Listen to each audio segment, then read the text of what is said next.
Bonjour à toutes et à tous, c'est Stéphane pour la chaîne Foilier, je vous remercie de me retrouver chez moi et donc chez vous.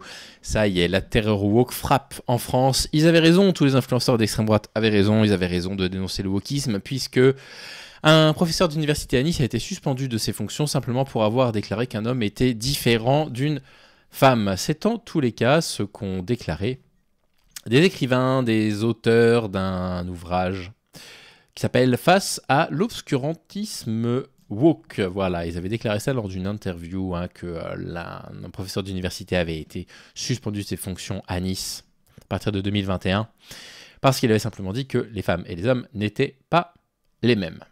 Bien. C'est complètement faux. Le rapport, il est là.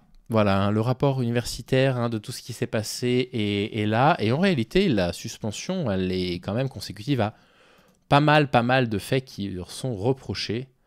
Ça, c'est le moins que l'on puisse dire. Voilà. Donc, grosso modo, il a été suspendu pour les raisons suivantes. Principalement, je vais vous lire ça, des griefs relatifs aux faits de nature financière qui lui sont reprochés. Alors, les avocats estiment que c'est infondé, que toutes les dépenses qu'il a pu réaliser sont dans le cadre universitaire. Pourtant, il s'est acheté des caleçons et des bermudas de nuit, ce qui est quand même pas tout à fait correct.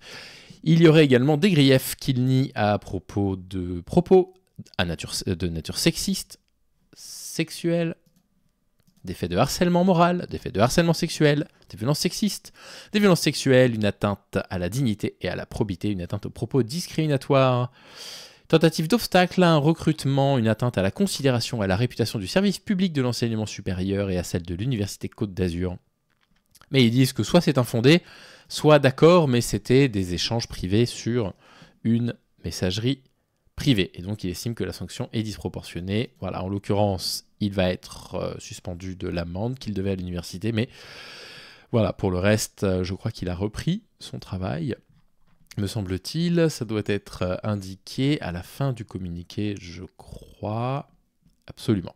Il a repris son travail, donc il y a eu une suspension assez rapide. Donc, vous avez actuellement donc 3 personnes qui ont écrit un ouvrage qui s'appelle Face à l'obscurantisme woke, qui vont à la radio pour défendre leur ouvrage. Ces personnes-là s'appellent, attention, vous n'allez pas être surpris. Ah, alors attendez une seconde. Ils s'appellent Pierre Vermeren, Emmanuel Hérin et Xavier Laurent Salvador. Ils avaient été reçus par un média détenu par Pierre-Édouard Stérin, dont on avait parlé, le fameux milliardaire d'extrême droite qui finance le CERIF, donc le Centre européen de recherche sur le frérisme de Florence Bergeau-Blaclair, qui n'a toujours rien produit, il n'y a toujours pas d'experts, mais il reçoit toujours de l'argent, et qui ont donc sorti cet ouvrage et qui, pour le défendre, sont prêts à raconter n'importe quoi à la radio, et vraiment n'importe quoi, parce que alors là, pour le coup, et on voit les futures défenses poindre le bout de leur nez, on les voit poindre le bout de leur nez, les futures défenses, à savoir...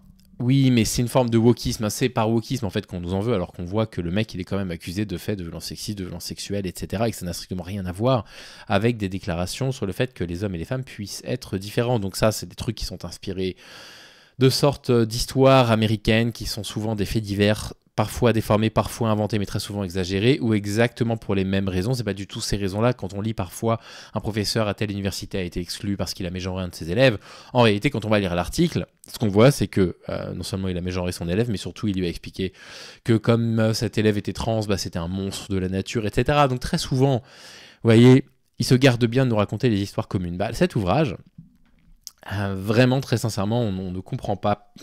Moi, je ne comprends pas comment ça peut avoir autant de presse actuellement, comment ces chaînes YouTube-là peuvent, je sais pas, gagner autant d'abonnés, gagner autant d'argent, comme il peut y avoir autant d'ouvrages sur ce genre de trucs complètement inventés, l'obscurantisme woke.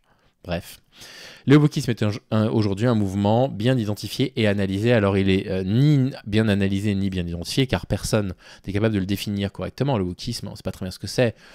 Des militants antiracistes sont considérés comme woke, les féministes c'est considéré comme du wokisme, les courants des coloniaux bien évidemment sont considérés comme du wokisme. En fait, on ne sait pas très bien. Et analyser, on aimerait bien savoir qui a produit des outils d'analyse sérieux, parce que des articles universitaires sur le wokisme, il en existe certains, on en avait déjà lu quelques-uns. Et puis la plupart du temps, ils s'accordent à dire que le wokisme est une sorte de menace un peu fictive, un mot fourre-tout qui désigne on ne sait plus trop quoi aujourd'hui. Donc, bon, bref.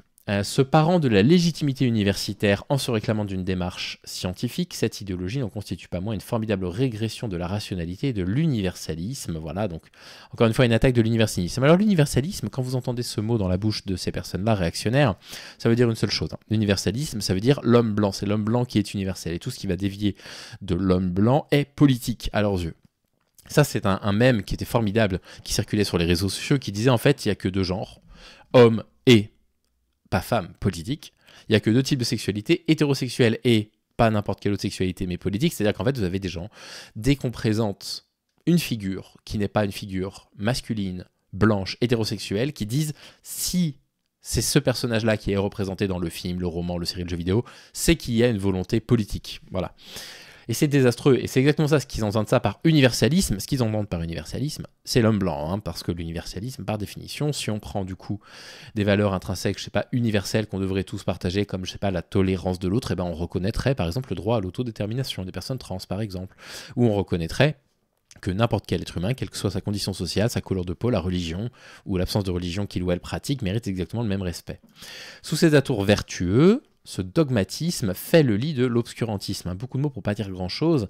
Et donc, vous voyez, là, comme c'est affirmé, vraiment sans preuve, c'est affirmé que le wokisme est une forme de dogmatisme. Mais en fait, je pense qu'ils confondent évidemment tout, mais vous savez qu'aujourd'hui, la morale est énormément attaquée. Les personnes vous attaquent parce que, soi-disant, vous essaieriez de faire preuve de morale. Et il y a 6 mois, rappelez-vous, je vous avais dit dans une vidéo que moi, j'attendais le moment du retournement pervers ultime où les gens allaient s'attaquer à ceux qui sont empathiques. Et l'empathie va devenir une faiblesse petit à petit. Et je trouve qu'on y glisse de plus en plus.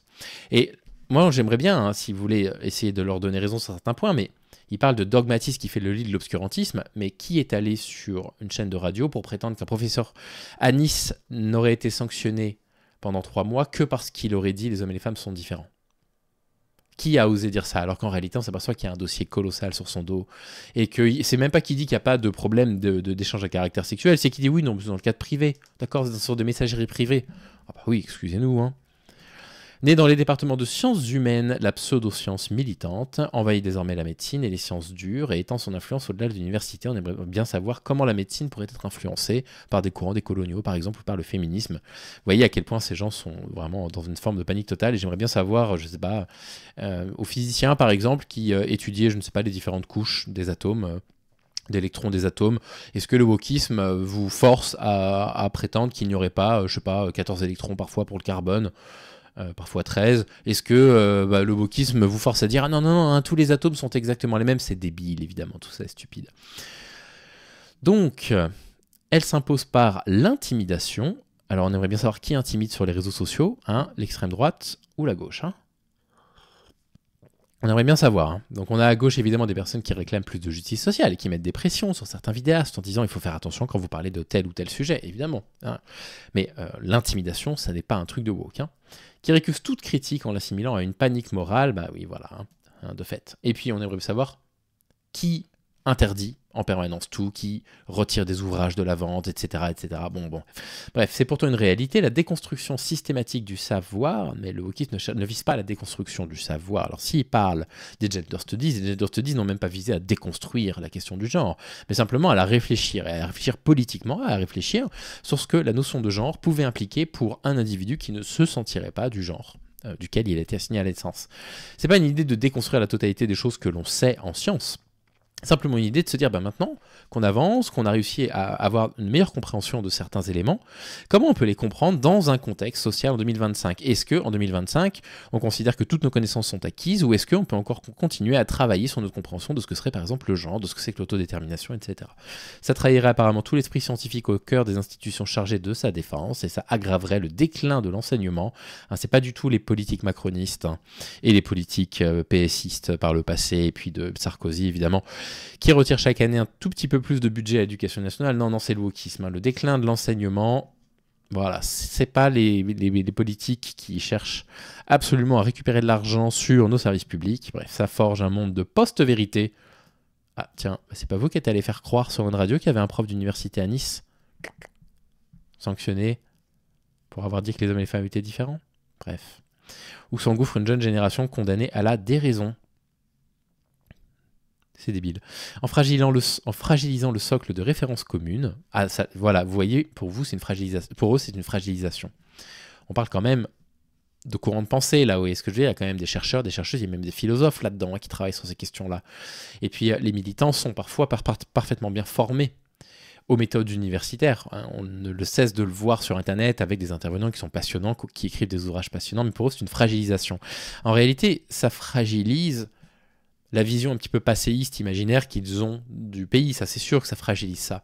Mais en voulant faire croire que les sciences humaines seraient un outil pour fragiliser les sciences dures, en ne comprenant pas que les sciences humaines appliquent des méthodes scientifiques qui s'approchent de celles des sciences fondamentales, en essayant de faire croire que les sciences humaines essaieraient de déconstruire ce qu'on connaît de, je sais pas, de la physique, de la chimie. Vous voyez, il le dit, hein. Il le dit que ça veut détricoter la médecine et les sciences dures. En affirmant ce genre de choses, en fait, on alimente une véritable panique à l'encontre de personnes qui demandent un peu plus de justice sociale. Donc bref, 26 universitaires révèlent des implications multiples de ce recul du savoir.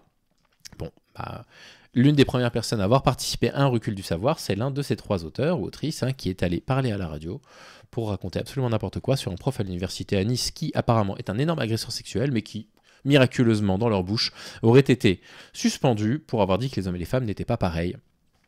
Bon, bref, on est chez Jordan Peterson, quoi, vraiment, on est chez Matt Walsh. Rien de tout ça n'est bien sérieux. Encore un ouvrage qu'on ne lira pas. Merci le PUF pour cette publication. Somme toute, tout à fait oubliable. Allez, je vous souhaite une très bonne journée, les amis. Je vous dis à très vite. À bientôt.